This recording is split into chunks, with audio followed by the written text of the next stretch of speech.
Selama kurang lebih 2 minggu, Satuan Reskrim Polresta Palembang dan seluruh jajaran Polsek berhasil menangkap 37 bandit jalanan yang kerap beraksi di kota Palembang. Tercatat, dari 37 tersangka yang ditangkap, petugas berhasil mengungkap 38 kasus curas, curanmor, dan narkoba.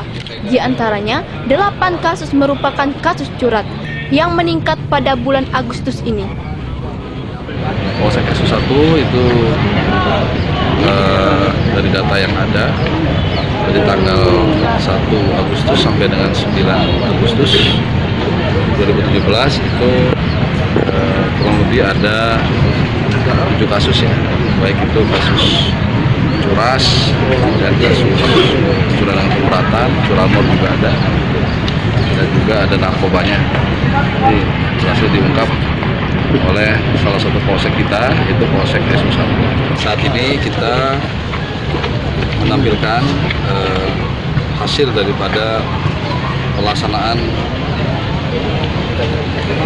pengungkapan kasus yang dilakukan oleh Satreskrim Polresta Palembang dan Polsek jajaran selama periode minggu pertama dan kedua bulan Agustus 2017, di mana dari data yang ada ini selama minggu ke-1 dan 2 Agustus 2017 ini ada 38 kasus yang berhasil kita ungkap, khususnya kasus-kasus yang berkaitan dengan kejahatan jalanan, curas, curanmor, dan juga kasus-kasus narkoba dan penganiayaan berat.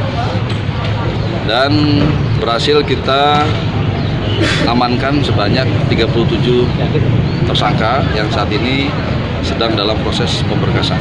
Dari hasil data yang ada untuk periode bulan Agustus ini, sementara memang pencurian dengan pemberatan tertinggi, dan untuk pengungkapan kita juga ada kurang lebih 8 kasus ya yang berkaitan dengan pencurian pemberatan yang kita berhasil ungkap.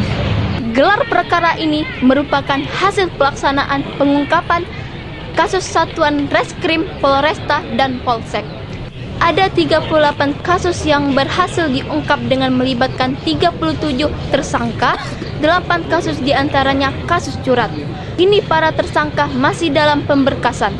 Reporter dan kamerawati Agustin Selvi, tvsumsel.com mewartakan.